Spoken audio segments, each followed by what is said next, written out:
So take it over, Maria. Okay. All right. So, well, welcome everybody. Good to see you all. It's nice to again see you. And this is the third week of our course. And this week we're going to talk about Zoroastrian and the Seljuk Turks, the Mongols, and the Safavids. So, to begin, like in the years gone by before this period, everybody was rising up against other communities. And there was another group, the Turks, the Turkics, who were an ethnic tribe with a common tradition and language and culture.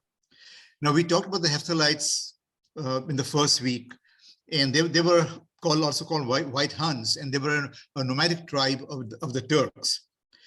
Some historians state that Hephthalites were of the one confederacy of the Turkic nomadic people. Now, these Turks assimilated into urbanized centers, forming ethnic groups in Central Asia.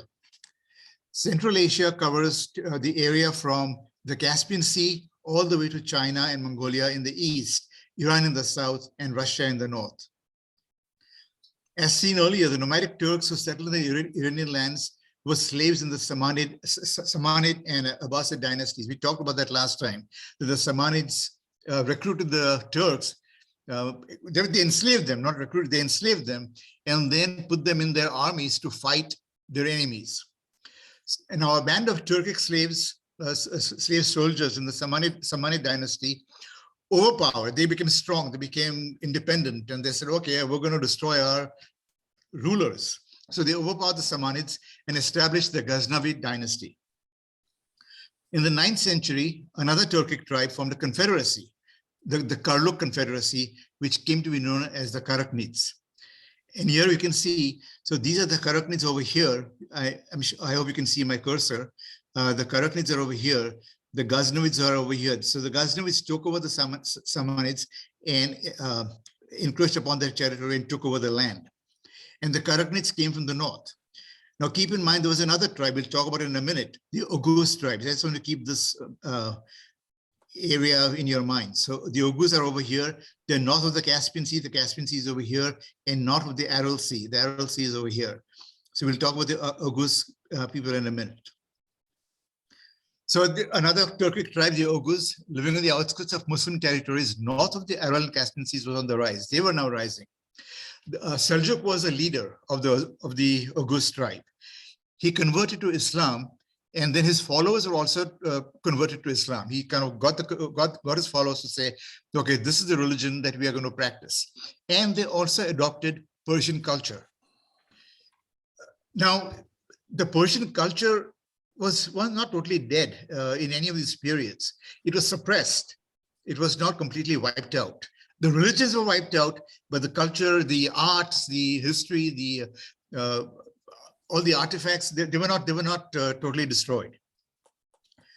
Between 1020 and 1040, the Seljuks conquered the Ghaznavid and the Karaknid lands and established the Seljuk dynasty. So now in the 11th century, the Seljuks swept over Iran and they exterminated every local dynasty and embraced Islam with fervor. They became potent, strong Muslims. Around 1060, the Seljuks attacked the Byzantine Empire, the Roman Empire, which was now the Byzantine Empire, defeating the Byzantine king, and they took over the land called Anatolia, which is later on can be Turkey. Now the Byzantines, because of that action by the Seljuks, they appealed to their Western Europe colleagues, their friends, to fight the Muslim Turks to regain Anatolia. And the ensuing wars are known as the Crusades, which means a war or fight for the cross, which the Christian cross, of course. The Byzantines hoped for the Turks to accept Christianity, but no such luck. The Turks stuck to their Islamic religion. Now, the Seljuk dynasty, as other dynasties, fell into disarray, internal discontent, corruption, power struggles, what have you. And with the death of the Seljuk ruler Malik Shah, rival factions battled for the dynasty. They were all competing with each other. Now, there were Seljuks who were not part of the settled people.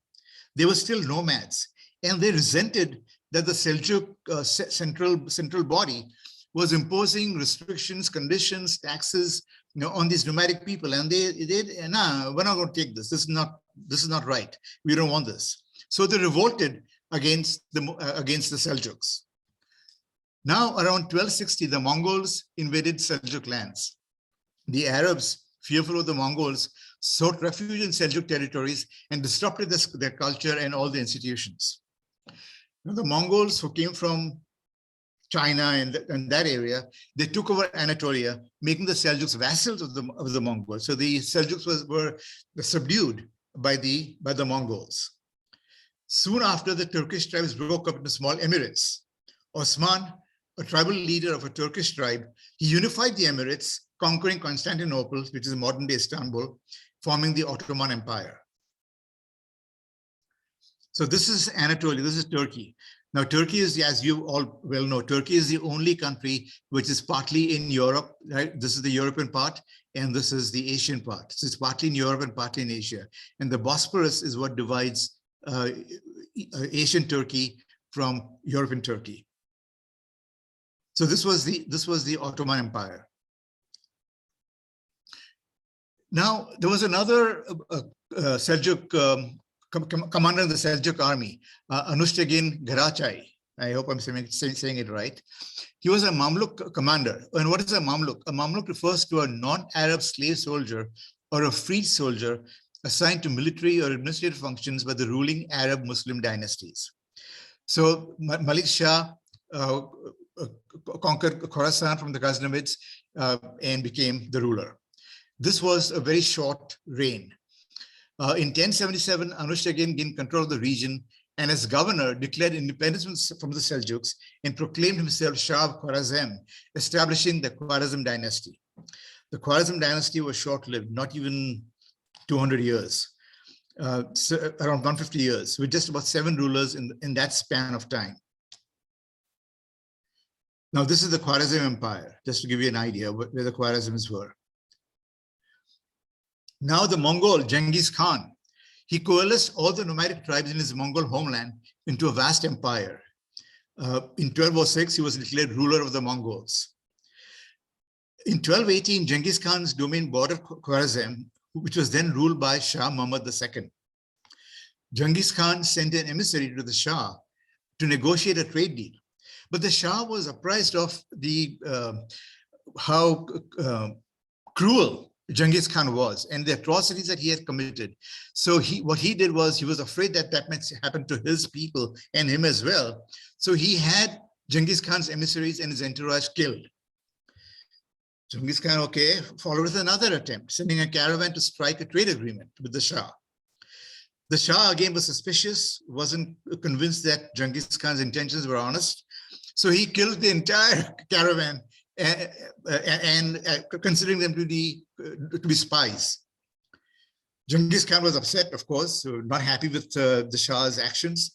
So he launched an attack on the Khwarezm rule, defeating the Shah, and now Khwarezm became Mongol territory. A second Mongol invasion of Iran took place after Genghis Khan's death in 1227. Hulagu Khan was Genghis Khan's grandson, and he established a Mongol rule from Transoxiana to Syria, and in 1258 declared himself as the Il Khan, and Il Khan is a deputy Khan, forming the Il Khanate dynasty. Muhammad Ghazan, the seventh Il Khan, he was raised as a Buddhist, but he forsook it for Islam. As the Seljuks had done, the Il Khanate military armies established independent sovereignties, weakening the Il Khanate. They were broken up, and that caused dissension and a lot of confusion. And so the Il Khanate reign was kind of in a quandary. Timur Lane or Tamar Lane was a Mongol, and he claimed to be a descendant of Genghis Khan. And he began a campaign against the Il Khanates. In 1380, he invaded all Il Khanate regimes across Iran and founded the Timurid dynasty. Internal dissension brought an end to Timurid dynasty. Ismail I, a Shia Safavid, secured the weakened Timurid territories. This is the Il Khanate dynasty, just to give you an idea. So what happened to the Zoroastrian and the Seljuks and the Mongols? Forced conversion continued as it had in the previous dynasties. Zoroastrians were killed. The genocide that Firoze has eloquently talked about that occurred in all those periods. And so Islam again was the dominant religion in the land, and they had no tolerance for any other faith. Now the Mongols converted to Islam. They were Buddhists originally, but they converted to Islam over time. But in the interim, before they became totally Islamic, they replaced all the mosques with Buddhist temples, killing multitudes of Iranians, destroying the country's infrastructure. The Mongols were relentless, and they slaughtered Zoroastrians, Christians, Jews, and even some Muslims who did not conform to their way of thinking. Persian scholarship was completely wiped out. Every copy of the Zoroastrian Avesta, the Zend-Avesta, was destroyed. Under the Il Khans, the Zoroastrians sought to remain inconspicuous. So the Zoroastrians said, we can't be very much in the open, they'll kill us all. So they just stayed to themselves, did not make themselves obvious in public, just isolated themselves. And that's how they stayed. And they started moving to places like Yazd and Kerman, which were very close to deserts. And they knew that around the deserts, there'd be not much traffic. So they thought they'd be safer over there than in big cities and big communities. They chose a spot nearby a shrine to the Yazata Arvisur Banu, as we call that deity. Two Atash Berams were installed near Sharifabad, constructed as small brick structures. Dome structures were not allowed. Domes were exclusively for mosques. If you had a dome-structured building, it was destroyed. You had to have flat roofs. So some Zoroastrians also located to Kerman, where they had their own Mabed and Mabed. Muhammad Ghazan wiped out the Zoroastrians in Azerbaijan with no record of the people, history, and anything left. The priests in the scattered parts of Iran managed to preserve portions of the Avesta because it was an oral tradition. Don't forget that, it was oral, so they could remember that.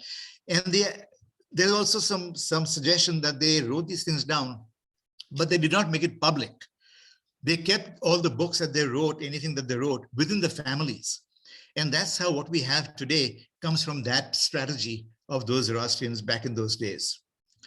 Pahlavi translations and commentaries, Zand, the entire Vandidat and some manuscripts such as Ardavir-Name were also preserved. Again, in secrecy, in total privacy. Now comes the Safavid dynasty. Sufism, as you well know, I don't know what, but it's a branch of Islam. And it traces its origins back to Muhammad, Prophet Muhammad, and his son-in-law Ali. Safayyad-Din, he established a Safaviya order of the Sufism, from which derives the name Safavid. The Safaviya was originally Sunni. They were all Sunni originally, but they gravitated towards Shia due to veneration of Ali. They thought Ali was the rightful descendant of Muhammad and the rightful owner of the religion. And so the Safavids established the 12-ver Shia Islam. What is the 12-ver Shia Islam? They believe that there'll be 12 prophets or saviors of Islam, and they're all coming in due time. And some, I think, have already come according to them. After the collapse of the Timurid dynasty, Iran politically disintegrated to numerous factions. The Safavid dynasty began with Ismail I in 1501, and he declared himself Shahanshah, King of Kings of Iran. In 1722, Muhammad Hotaki, an Afghan vassal of the Safavids, attacked and captured Isfahan, the Safavid capital in Iran, and he proclaimed himself to leader and put to death Shah Sultan Hussein, the Safavid leader. In 1713, the Afghans were expelled from Iran. A religious council came to power, deposing the Shah, and created an Islamic republic in the 18th century's Common Era. We'll talk about that in the next two classes, two more left. So the fate of the Zoroastrian and the Safavids. The Safavid dynasty was no different from the other Islamic dynasties that governed Iran. The dehumanization of the Zoroastrians did not stop in that era.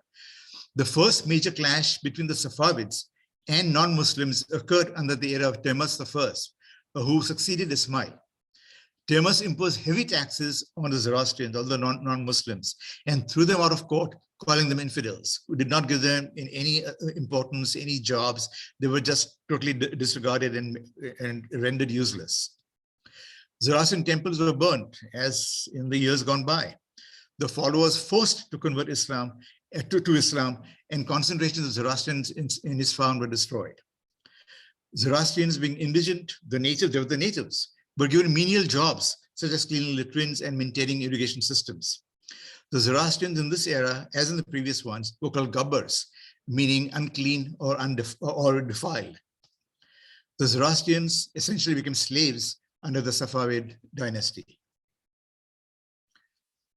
Now the Zoroastrians stuck to farming and animal husbandry, as the religion emphasizes the care of elements of creation. That's the Zoroastrian creed. The Safavids ordered protection to non-Muslims, but this protection was really superficial. They did not really care about taking care of the non-Muslims. It was just in name. The Zoroastrians were still abused and exploited by the local government, not the central government. The central government had different governors all across the land, and the local governors were very exploitative and very abusive to the Zoroastrians in Yezd, Kerman, and Sistan, and were subjected to overtaxation, forced labor, and religious persecution. But the Zoroastrians contributed cash and free labor to repair and maintain irrigation systems called the Qanat in Yezd. European travelers witnessed all the abuse that the Zoroastrians were going through, and so they became easy targets for conversion to Christianity. If you're a Christian, your fate was not as bad as that of the Zoroastrians. So some Zoroastrians say, we can't tolerate this, we can't take this anymore, we can't accept this. So some of them actually converted to Christianity. Towards the end of Shah Abbas's rule, the fifth Safavid ruler, there was an anti-Zoroastrian riot followed by an outbreak of famine in Kerman, causing Zoroastrian loss of life and financial ruin. The Zoroastrians were completely decimated in every sense. When the Afghans came to power, some Zoroastrian community leaders were taken hostage to fight the Afghans as slaves. Zoroastrians suffered enormously under the Afghans, far worse than even under the Safavids. And with that, my portion is done, and we shall discuss that when we have our discussion. So Firoze, if you're ready, it's all yours.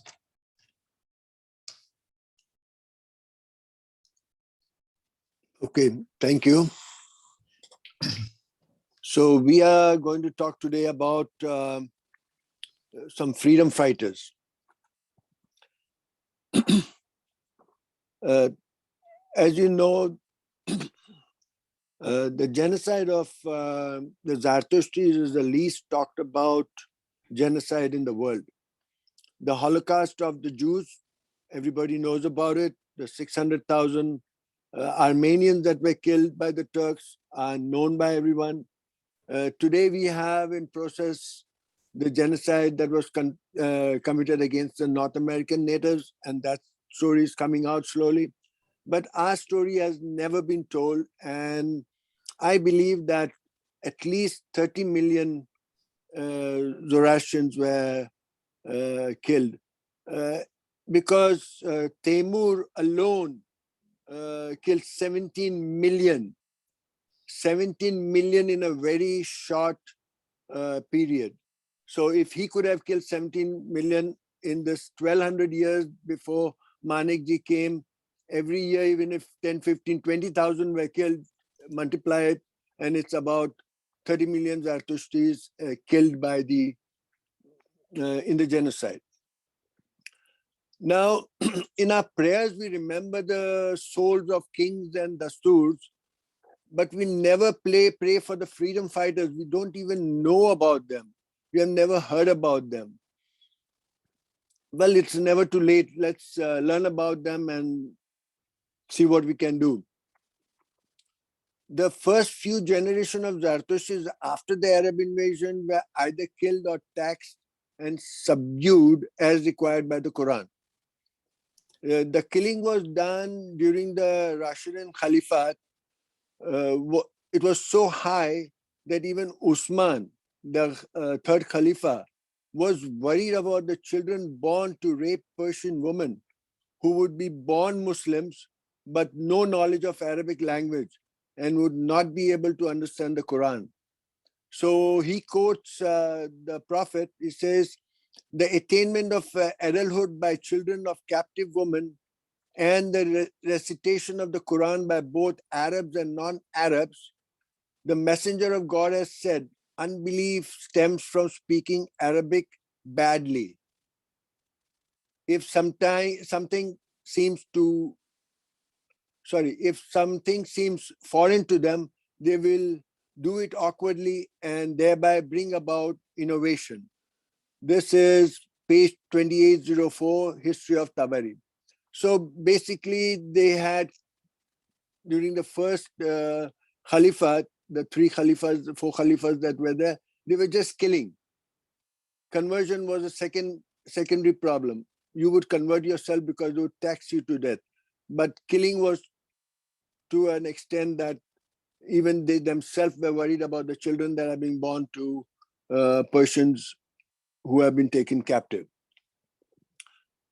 Then after a few generations, the children of and grandchildren of those that have been subdued were the ones that became leaders and freedom fighters. The Mubids and the learned had their arms and fingers cut or burnt on the pyre of the books.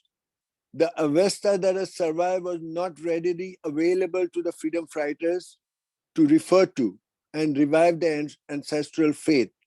We see many of the freedom fighters trying to invent a religion by declaring themselves prophets or trying to reform Islamic beliefs. None of them are coming forward and sort of trying to revive Zoroastrianism because they didn't know much about it. The books were burnt, the Mubids were killed. If they had books, they were in hiding. So these children grew up without knowing much about Zoroastrian except that they were Zoroastrians. So they started reforming and declaring themselves to be prophets. But most of them were short-lived or fizzled out in the long run. The net result was the creation of the Khorramdin. Khorramdins were a group that lasted for a long time, and it involved into a Muslim sect, which is the Ismaili sect. The Khorramdins were there for a very long time. And the end result was the Ismaili sect. In between, there were Sufis, there were dervishes, and other sects that were created by these people who were trying to fight against Islam. But since they didn't know much about Zoroastrianism, they used to improve on Islam, because Islam was not a spiritual religion, so to say. It was more a political religion. So the Sufis and dervishes were more spiritual. Then, of course, there were the political divisions of Islam created by the Arabs themselves, like the Shias, the Alawis, the Wahhabis, the Hanifis, the Shafis. And later in the 19th century, we see that Baha'u'llah, who was a Sayyid, the descendant of Prophet Muhammad, gave birth to the Baha'i religion. Again, if you pay attention, Baha'u'llah has reformed Islam. The only used feature from Zoroastrianism is the myth of Shab-e-Ram Barjaman and the celebration of Nowruz as a religious festival. Some Mubids that survived created the Pahlavi text like the Dinkar, Nagaristan, Dadistan, Dini, etc., which has more to do with the contemporary customs and rituals which were tailored to avoid repercussion from the Muslims. The Avesta that has survived has, for whatever reason, hidden the gathas of Zarathustra in the yasnas by way of numerology. Because you see, it's from 28 to 34, then there is, it's not Gatha. Again, I'm 43, it starts the Gathas. So they have tried to hide it. Now, why they have done it? And I personally believe it was done during the Islamic period because they had to hide things and save it. Now, the freedom fighters, there were two types of freedom fighters. They were labeled as Surkh Jamegan and Siyah Jamegan. Surkh is red and Siyah is black. And Jamegan means Jameh. We also say Jameh. It is dress. And like we say, Pay Jameh. Pei means leg, and jame is the dress that covers your leg. So Sor Jaumegon were those that went into direct combat with the enemy, while Sieur Jaumegon entered the administration and worked from inside. Now, when you will see in the stories that we'll read of the freedom fighters, the Sieur Jaumegon, those that had entered the administration, even went against the Sor Jaumegon, the one that were fighting the Arabs, because they had to do it, so to say. And we see how Afshin, although he captures Babak Khorramdin, he does not send him at once to the Khalifa because he knows what the end is going to be. Or Abu Muslim Khorasani, he kills a lot of freedom fighters because he had to do it if he wanted to stay inside and help the greater community. But there were two classes, and they both were fighting for freedom. Now we see that the first freedom fighter was Firoze Nahawandi, about whom we talked before. He killed Omar, the second Khalifa, because of the atrocities he was committing against the Iranians. And we still celebrate his story, but without knowing it. Most of the people don't remember it, don't know it. It has not come down. They sing the song, which is very famous, and you'll find it on the internet. Arbab Khodam boz gandhi, arbab Khodam chera nemikhandi, which means, my lord, the goat, the sugar goat, my lord, why don't you laugh anymore? This was after he had killed Omar. The people were celebrating it by singing this song. One of the most famous freedom fighters was Babak Khorramdin. Babak was, but before Babak became famous, there were many uprisings in Azerbaijan, Ray, Hamadan, Armenia, Gorgon, and everywhere. But they were short-lived. Babak's fight lasted 21 years. He fought the Arabs for 21 years, and according to Tabari's estimate, he killed 255,000 Arab soldiers. This is the estimate given by Tabari. Babak was a thorn in the eyes of the invaders. As such, he has been villainized with sarcasm and hostility by Arab writers and historians. His mother Mahru has been called one-eyed. His father Mehrdos, a vagabond, and Babak himself a drug addict and an illegitimate child. There are some of the profanities commonly used by Arabs between themselves. Babak seized the castles at strategic point, and nationalists from everywhere joined him. He invited everyone to join him. He made Azerbaijan his base. He fought during the reign of two Khalifas against them, and scores of commanders and governors. He fought them and defeated them, and some of them were dismissed by the Khalifa for incompetence. Many of them he had killed. And finally comes the time when Khalifa Motashem becomes a Khalifa, and he engages a Persian ruler, Keidar Qawus Afshin. Afshin was a ruler of Khorasan who had converted to Islam to keep his territory and rule over his people, so that he thought it's better that way than to fight them. He was a commander and helped the Arabs in their campaign in Egypt. And so Motashem appointed him saw his ability. So he appointed him as the governor of Azerbaijan and paid Afshin lavishly when he went on campaigns. Now, why did he bring him from Khorasan to Azerbaijan? Because he saw he's a capable commander and he might be able to get rid of Babak. So Afshin tried many times to defeat Babak. He went on campaigns against him, but every time he failed. So finally, he set up a trap. What was the trap? A large amount of money was coming from the Khalifa, from Khalifa Muhtasham to pay his troops. Afshin had captured some of Babak's spies. He let them escape with the information that the money is coming. He gave them quietly without making it obvious. He passed on the information and then let them escape. They escaped and went back to Babak and informed him about that. And Afshin was sure that this would happen. So he set up a trap. And when Babak attacked the caravan, the money was bringing money. A lot of his commanders got killed. Babak himself was able to flee and go back to his abode in Bud. It was a mountain fort where it was just one person could pass at one time. It had a very narrow pass. And so if you were in the fort upside, in the castle upside, you can just kill anyone that wanted to come. You were very safe.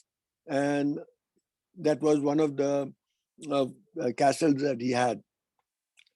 So he goes over there, but Afshin had prepared this time and he comes and lays a siege and he brings naphtha throwers and storms the castle.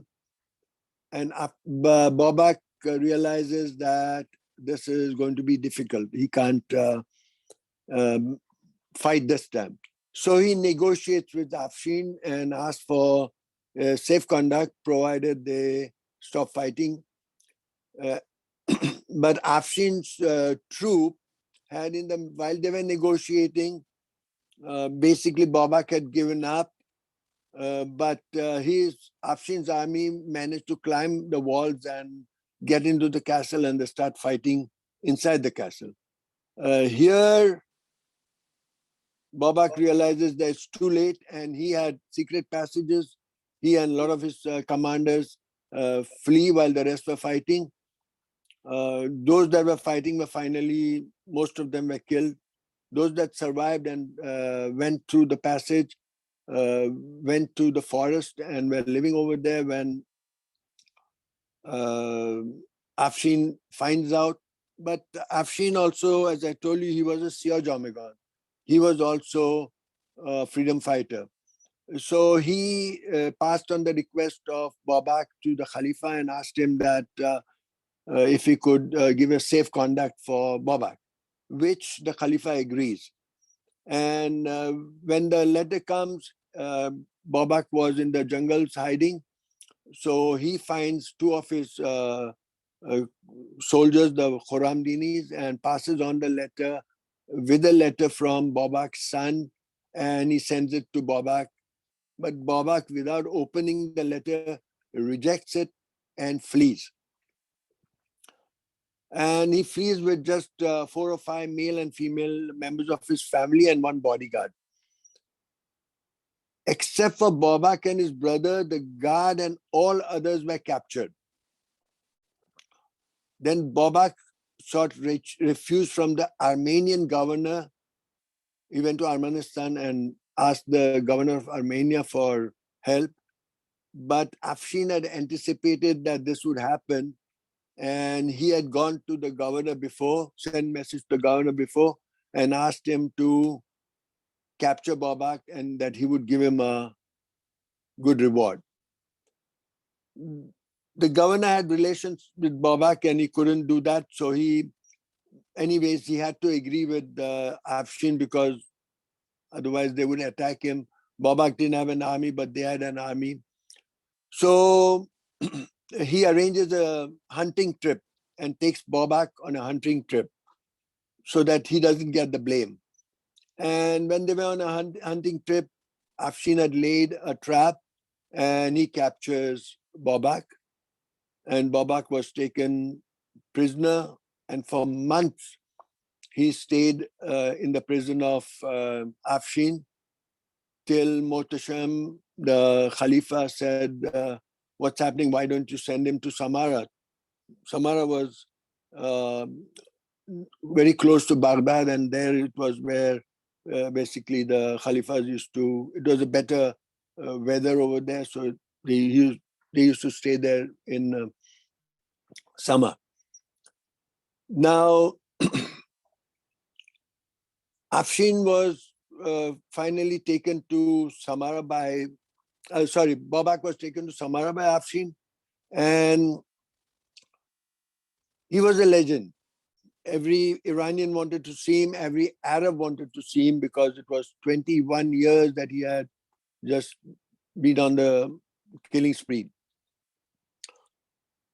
And when he was brought to Samarra and he was in the palace that was allotted to Afshin, Mohtasham sends his deputies to go and see what sort of person he is. So they come, and with these guys, they come and talk to Babak and go and report back to Mohtasham. But Mohtasham was not satisfied. He wanted to see him also. So he comes in disguise and scrutinizes him at length without Babak recognizing him. The next day, he orders that Babak be taken to Samarra proper, and people had gathered to see him, so they put him on an elephant so that everyone can see him, and they transport him in chain on an elephant to the Khalifa's palace in Samarra. When Babak is brought over there without any questioning, they ordered that his hands and legs be cut. The moment his first hand was cut, he puts the blood on his own face, so that, and when the Khalifa asked him, why did you do that? He says, because when my blood flow is gone from my body, you will find me pale, and I don't want you to think that I am scared of you. So the Khalifa orders that all his hands and legs and everything were cut, and then he was cut into pieces. His body was hung in the city square, and his head was served and sent to Khorasan, because he was originally from Khorasan. So to show the people in Khorasan that Babak is no more.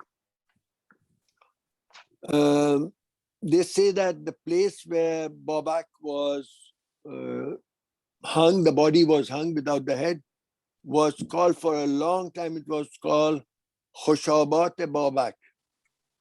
This was the name given to the place, and it was remembered for a long time.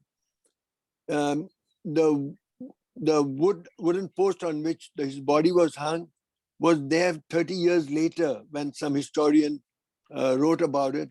It was still in place and people remembered it. So he was a hero and remembered by people for a long time.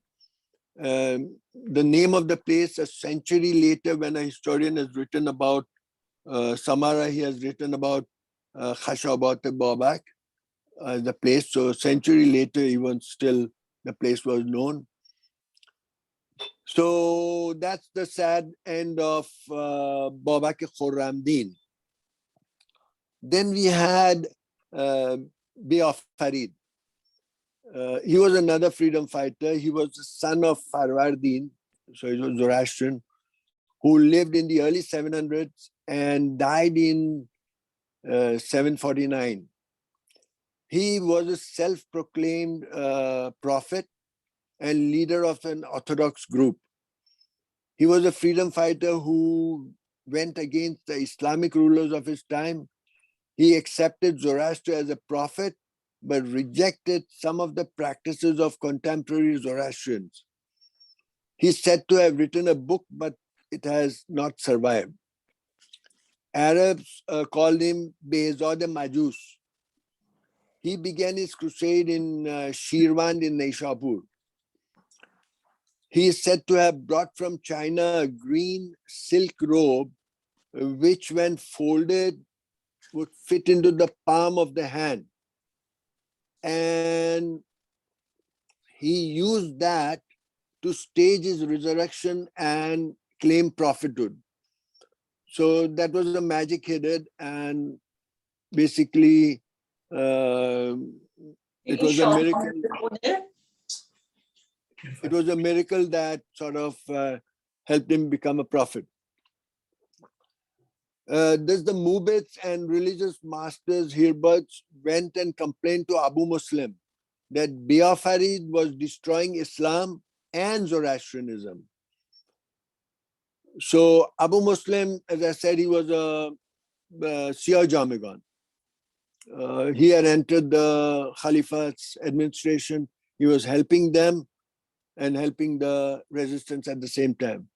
But when the Muwaiz go and complain about Behafarid, he sends his generals and captures Behafarid in the mountains of Baghdis and brings him to Naishapur, where he's hanged at Bab-e-Jam. So Behafarid is hanged by no other than Abu Muslim Khorasani, who was a Zoroastrian, who was a freedom fighter himself, but because he was in the administration and he wanted to keep his position, he hanged Behafarid. Then we have another person by the name of Ustad Sis. He was also a Persian, an anti-rebel, Arab rebel leader. He was once a governor of Khorasan and the alleged father of Al-Mamnun, the Khalifa's Iranian mother, Marjil, which makes the Khalifa, the seventh Abbasi Khalifa,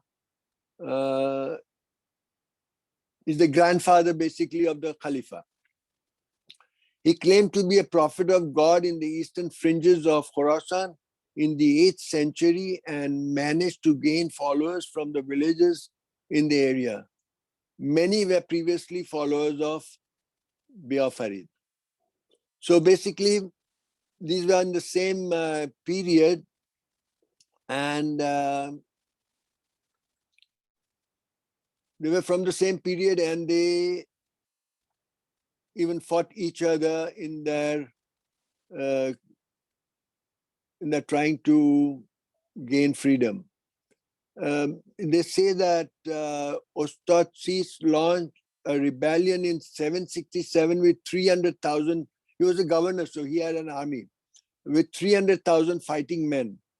His initial base was the mountain of Baghdis, and he soon occupied Herat, Sistan, Marv, and initially defeated the Abbasid army under the command of Ajtamham of Marv, but was himself defeated in a bloody battle against an army led by the son of the Khalifa, Mansur. According to Tabari, 70,000 of Ustad Sis followers were killed in the battle. 14,000 were taken captive. And these 14,000, according to Kazim, were beheaded by the Arabs. The 14,000 that were taken prisoners were all beheaded. Ustad Sis himself took refuge in the mountains with a small number of companions, but was captured. He was sent in chains to Al-Mansur, who ordered his execution. So Ustad Sis was another freedom fighter. Then this one is the most famous of them all, Al-Mughanna. Famous in the sense that there are poetries written about him. Al-Mughanna is the Arabic word, it means the veiled.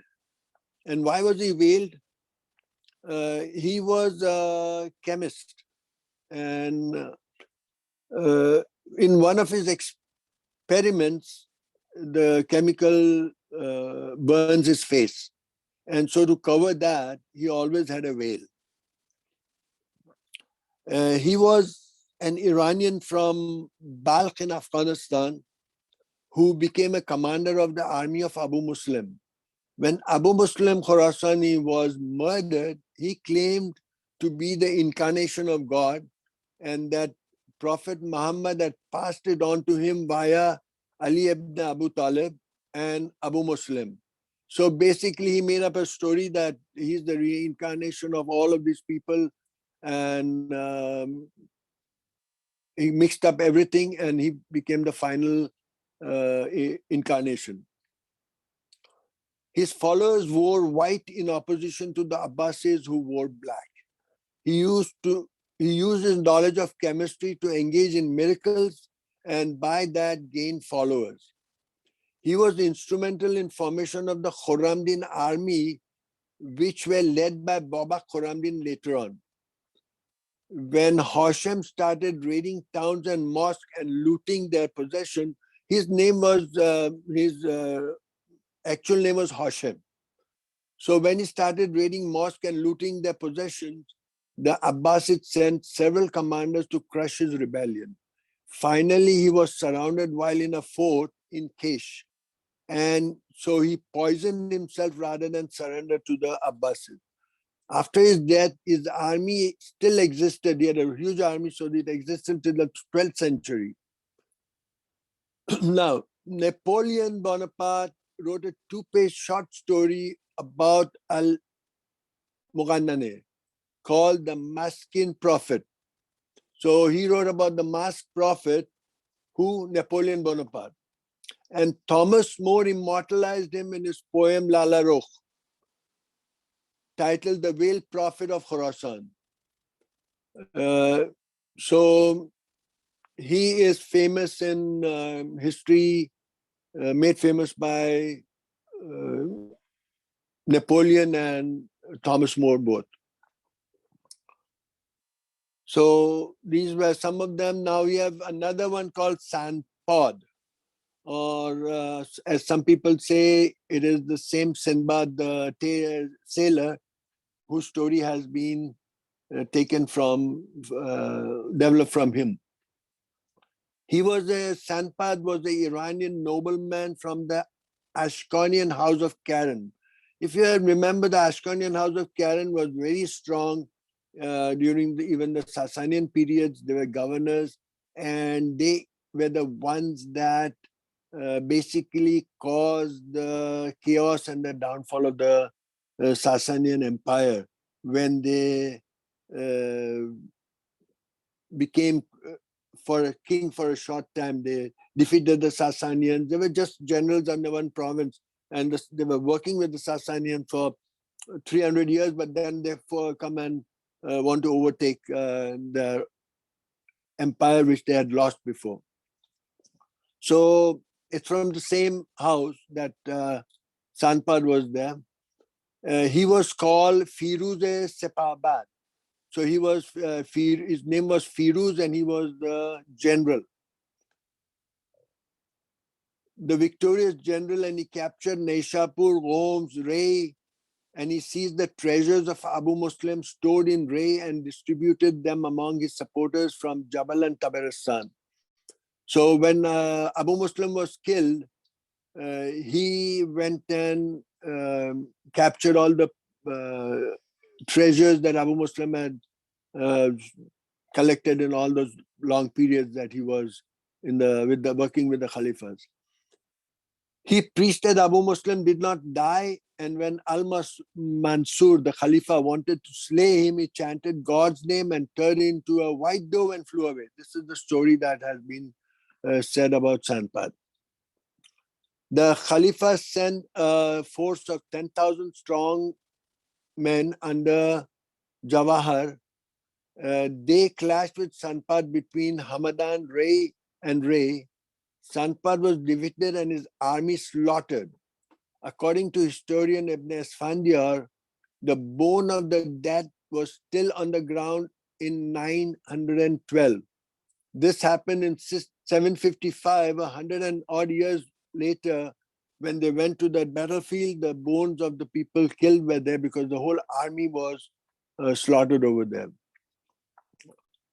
Sandpad fled to Tabaristan, where he was killed by his own cousin for being disrespectful.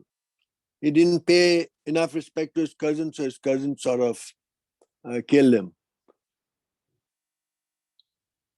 And there are other reports that no, he killed him not because of disrespect, but because he wanted to lay his hand on the treasures of Abu Muslim, which was in the hand of Sanpal. So we talked about a lot of them. Now this one is another one. He is Abul Fad al-Isfahani. This is an interesting one.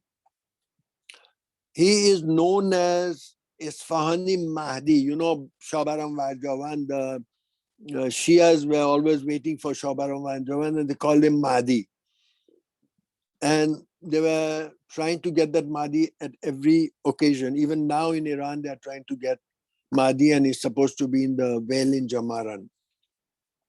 And if you go to the well in Jamaran, it's full of money. People are just throwing money in it because the Imam is supposed to be there. So he was called the Isfahani Mahdi. He was a young Persian who in 931 was declared to be God incarnate not by himself, but by the Khorramdin leader. I told you the Khorramdins were the ones that were fighting all the time for a long period. And finally, they became the Ismaili sect that we have today. And one of their leaders, Abu Tahir al-Bahraini, he said that he liked this person and what he saw. He was in prison. So he said that this is the incarnate of God and he should be our leader. But however, he caused great disruption by rejecting traditional aspects of Islam and promoting ties to Zoroastrianism. But since this guy was Zoroastrian in faith, he couldn't do what these people wanted him to do because they were basically fighting Islam with Islam. They were fighting, becoming a sect, like Ismailis are still Muslims. But when they made him God incarnate and gave him that position, he tried to promote Zoroastrianism. Abu Tahir thought that he had identified the Mahdi as a young Persian prisoner from Isfahan by the name of Abul Fad al-Isfahani, who claimed to be a descendant of the Sassanian kings. Al-Isfahani had been brought back to Bahrain by the Khorramdins, raid into Iraq in 928. In 931, Abu Tahir turned over the state to his Mahdi Khalifa, said in fact to be a Zoroastrian revivalist and with anti-Arab sentiments. He reinstituted the veneration of fire and engaged in the burning of books, of religious books he was just there for 80 days. In that 80 days, he did all that. Al-Isfahani is thought to have some links with established Zoroastrian orthodoxy, as the high priest of Zoroastrians, Isfandiyar-Adurbad, was executed by the Abbasi Caliphate after being accused of complicity with Abu Tahir. Abu Tahir, who brought this Isfahani and made him a Mahdi, made him a religious leader, they thought that he is in contact with the Mubed Isfandiyar-Adurbad, and that is why he has brought this guy.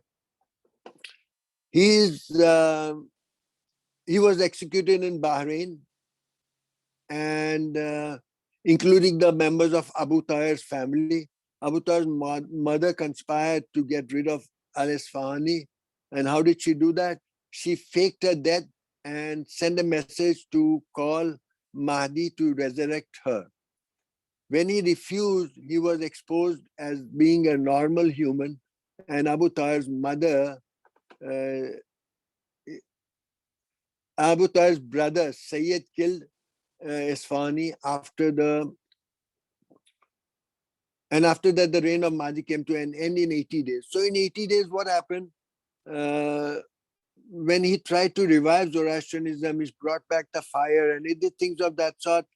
The Khalifa had doubts. he said that Esfandiar Oderbad is doing this hand in hand with Abu Tahir, and so he killed Abu Tahir. The mother of Abu Tahir was not happy with this, and she played a trick and proved that Isfahan is not a prophet, he's nobody, he's not Mahdi, and got him executed. So that's the end of another freedom fighter. I don't know, I've given you too many freedom fighters. I hope I'm not confusing you guys, but it's on the website, so you can go and have a look at it. Then we have another one by the name of Mazyar. Mazyar was in the Caspian Sea area, and you have his statue, a bust of him even today in Saudi. And I put pictures of him on my website, you can see it. He was also very instrumental, and he fought the Arabs for a long time. But he had converted to Islam and fought by becoming a Muslim, because that was easier for him to do that. And I will not go through that because it will be too much. I hope you guys have read it, but Mazyar was one of the, is still famous in Saudi, and people remember him. Then we had Oderbad Farrokhzadan. He was a 9th century Zoroastrian high priest who served as a leader of the Zoroastrian community in Pars in Iran. His first name has the meaning fire of Farabang. Farabang, fire being one of the 3 permanent fires of Iran. He is known to have held a religious deputation in 825 at the Abbasi court with former Zoroastrian abolish, known as the apostate, and formally called Dawd Urmaz. Other Farabang managed to win the debate and abolish was removed from the Abbasi court. So he went to the court and had a debate with another person claiming to be Zoroastrian, and he won and got that guy out of the court. Oderbad Farabang is also known to have written the Dinkar, an encyclopedia about Zoroastrian beliefs and custom. He also wrote the book Ivan Nomag on the tenets of Zoroastrian religion. The book of Dinkar is regarded as a condensed version of his work. He was later succeeded by his son, whose name was Zardosht. He also had another son named Goshtas, who, like his father, would later have a distinguished career. Another Zoroastrian high priest named Oderbad Emadan would later edit the Dinkar, putting much more information about Zoroastrian beliefs and custom. Odor Farabang was also the ancestor of the prominent Zoroastrian Manucher Goshyam, who wrote the Dadastane Dini. So he didn't kill anyone, but he was able to go to the court and